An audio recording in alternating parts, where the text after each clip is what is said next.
Hello, welcome to Out and About in Central Virginia. I'm Therese Vogel, and today we're here at Gary Melcher's home and studio at Belmont in Stafford County. And we're here today with David Barrett, who's going to be showing us around the studio. He is the director here.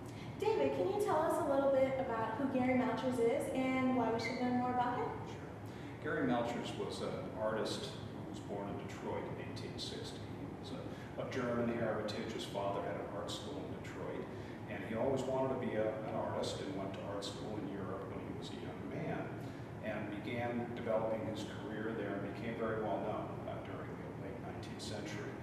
He came to Belmont later in life, in the 1915, with his wife Corinne. They were looking for a country home because they had been living in Europe when World War I broke out and they couldn't stay there, so they left to find a safer place and also to find a place where he could continue to paint.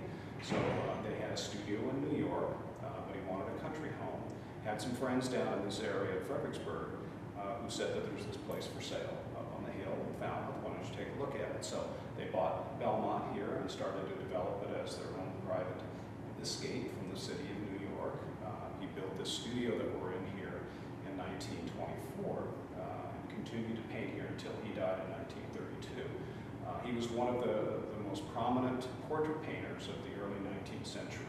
Painted a lot of famous people, a lot of people who you've heard of, like Mark Twain and Teddy Roosevelt and Andrew Mellon, and made good money doing that.